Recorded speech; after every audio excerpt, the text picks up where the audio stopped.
રાજકોટમાં થોડા દિવસ પહેલા જે ઘટના બની હતી, ડેપ્યુટી મેયર ઉપર હુમલો કરવામાં આવ્યો હતો અને જે સન્ની પાજી છે તે વિવાદમાં આવ્યા હતા. બિલ બાબતે આ બધી માથાકૂટ થઈ હતી અને તે પછી એક પછી એક કાર્યવાહી પણ શરૂ કરવામાં આવી હતી. હવે જેમને લઈને એક નવો ખુલાસો સામે આવ્યો છે. જે સન્ની પાજીનું ઢાબું છે તેમના ઉપર ડિમોલેશન ફરી વળ્યું છે. એટલે હવે સવાલ એ થાય છે કે અહીંયા ભાજપના નેતા સાથે પંગો લેવો સન્ની પાજીને ભારે પડ્યો છે. નમસ્કાર, નિર્ભય ન્યૂઝ સાથે હું છું રિદ્ધિ.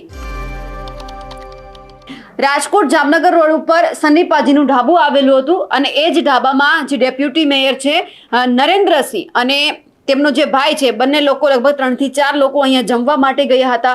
બિલને લઈને માથાકૂટ થઈ હતી અને જેમને લઈને પોલીસ કંટ્રોલ રૂમમાં ફોન પણ આવ્યો હતો કે ડેપ્યુટી મેયર ઉપર હુમલો કરવામાં આવ્યો છે. પરંતુ આ ફોન છે તે સન્ની પાજીએ કર્યો હતો અને ક્યાંક એવી પણ ચર્ચા હતી કે સન્ની પાજી છે તેમના ઉપર પણ હુમલો કરવામાં આવ્યો છે.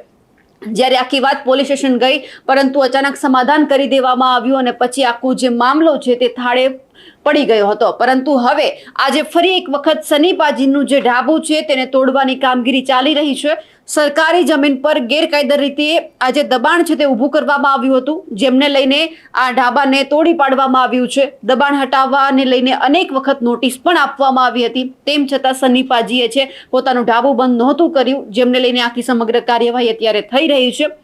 અને ક્યાંક એવી પણ વાત વહેતી થઈ હતી કે સન્ની પાજીએ ડેપ્યુટી મેયર જે નરેન્દ્રસિંહ જાડેજા છે અને તેમના ભાઈ ઉપર હુમલો કર્યો હતો અને ડેપ્યુટી મેયરે હુમલા બાદ તંત્રની આ કડક કાર્યવાહી કહી શકાય, કારણ કે મહિના દિવસ પહેલા ઘટના બની હતી અને આજે જે સન્ની પાજી છે તેમના ઢાબાને તોડી પાડવાની કામગીરી ચાલી રહી છે. અહીંયા જે ઢાબુ સન્ની પાજીદા ઢાબાના નામે ઊભું હતું તે અત્યારે તોડી પાડવામાં આવી રહ્યું છે. ડિમોલેશનની કામગીરી અત્યારે ચાલી રહી છે અને ખાસ હવે સવાલ એ છે કે સન્ની પાજીએ સૌથી પહેલા તો પોલીસ કંટ્રોલ રૂમને ફોન કર્યો હતો અને કહ્યું હતું કે આ રીતે હુમલો થયો છે.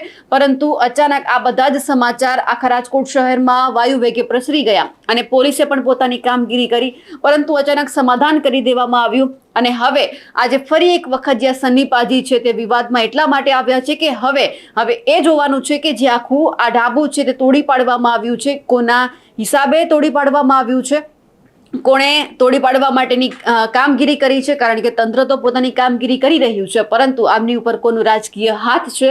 ક્યાંક એવું લાગે છે કે સન્ની પાજીને ભાજપના નેતા સાથે પંગો લેવો અત્યારે ભારે પડી રહ્યો છે.